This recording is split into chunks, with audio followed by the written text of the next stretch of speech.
अपना घर और अपनी गाड़ी, ये हर किसी का सपना होता है। घर के लिए तो लोगों का जीवन समाप्त हो जाता है, लेकिन कई लोगों के जीवन में सिर्फ प्लानिंग ही चलती रहती है और कुछ लोग अपना भव्य घर बना भी लेते हैं। उसी प्रकार से अपनी गाड़ी हो, ऐसा भी कई लोगों का सपना होता है।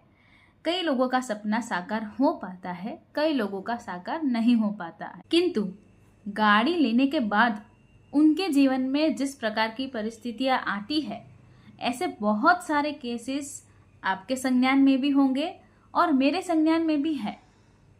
तो कहाँ पे वो गलती कर जाते हैं, कहाँ पे वो चूक जाते हैं, कहाँ पे वो मिस्टेक करते हैं, उसी के बारे में आज इस वीडियो में हम जानेंगे। नमस्कार, मैं हूँ फ्रिया शाह और आप सभी का बहुत बहुत स्वागत करती हूँ मेरे इस YouTube चैनल पर। देखा देखी का ज़माना है। परिवार में किसी ने गाड़ी ले ली या पड़ोस में किसी ने गाड़ी ले ली तो मैं भी ले लूँ, मैं भी तो अच्छा कमा रहा हूँ या मैं भी तो अच्छा कमा रही हूँ। अब ये एक सबसे बड़ा रीज़न है कि बिना सोचे समझे या बिना प्लानिंग के अगर आपने बड़ी वाली गाड़ी ले ली और वो भी लोन पे, तो फिर आपकी परेशानियां बढ़ना तय है। तो दो ऐसे नियम हैं कि जिसे आप फॉलो कर लो, फिर चाहे आप गाड़ी लोन के ऊपर लो, लेकिन फिर भी उस गाड़ी का लोन आपके ऊपर बोझ नहीं बनेगा। वो गाड़ी सिर्फ पार्किंग में दिखावे के लिए खड़ी नहीं रहेगी।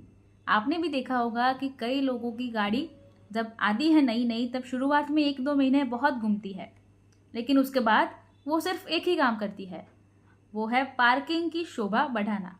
महीने में एक बार निकलती है। तो अगर आपको ऐसा नहीं करना है, अगर आपको गाड़ी की EMI से परेशान नहीं होना है, तो जब भी आप नई गाड़ी खरीदने के लिए जाए, नई हो या सेकेंड हैंड हो, लेकिन जब भी आप गाड़ी खरीदने के लिए जाए तो इस नियम का पालन जरूर से करना। पहला नियम है 20:10:4। अब ये क्या है, चलिए जानते हैं उसके बारे में। टोटल 4 नियम है।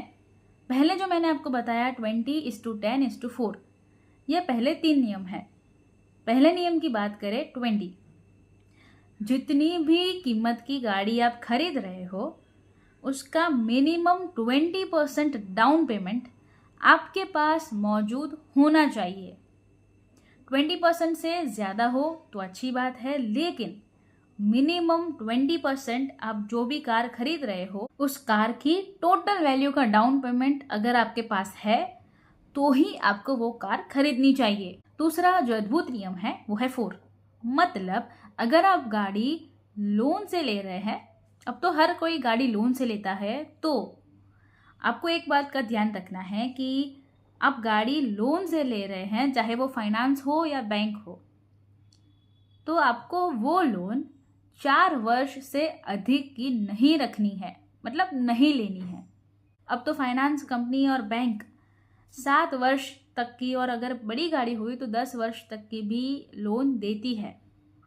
तो अगर आप उतने लंबे टाइम पीरियड के लिए गए तो फिर आपको इंटरेस्ट परेशानी में डाल देगा।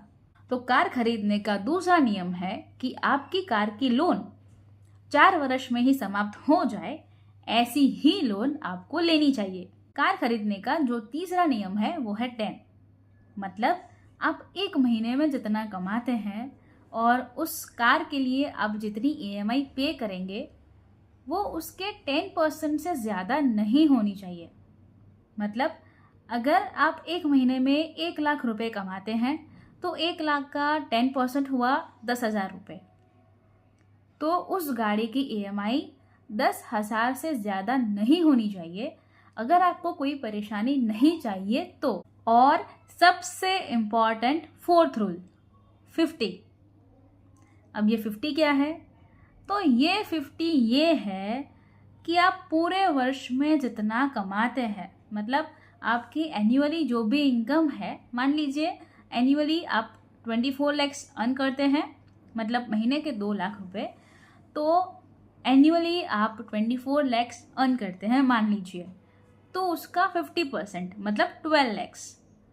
तो उस गाड़ी की कीमत 12 लाख के ऊपर की नहीं होनी चाहिए। 12 लाख की ऊपर की किसी भी गाड़ी को खरीदना आगे के तीनों समीकरण को बिगाड़ के रख देगा और आपको कहीं ना कहीं EMI भरने में परेशानियां आएगी। फिर आपको कहीं ना कहीं आपके जो और खर्चे हैं, हो सकता है वो आवश्यक खर्चे हो, तो आपको फिर वहां पे कटौती करनी पड़ेगी और आपका स्ट्रेस और बढ़ेगा। तो इन 4 नियमों का पालन करके देखिए। अगर आप नई गाड़ी लेने का सोच रहे हो तो इन 4 नियमों को एप्लीकेबल करके देखिए, तो फिर आपको लगेगा कि हाँ, अगर इन 4 नियमों का पालन किया तो फिर गाड़ी लेने में कोई ज़्यादा परेशानी नहीं आएगी। अप्लाई करके देखिए और फिर क्या रिजल्ट आया कमेंट्स में ज़रूर बताइएगा। फ्री आशा नाम के इस यूट्यूब चैनल को अभी तक सब्सक्राइब नहीं किया है तो कर लीजिए, साथ वाला बेल आइकन दबा दीजिए और उसके बाद 3 ऑप्शंस आएंगे, ऑल के ऊपर क्लिक कर दीजिए ताकि हर नए वीडियो की नोटिफिकेशन आपको सबसे पहले मिलती रहे। नए वीडियो के साथ फिर मिलेंगे। धन्यवाद। जय हिंद।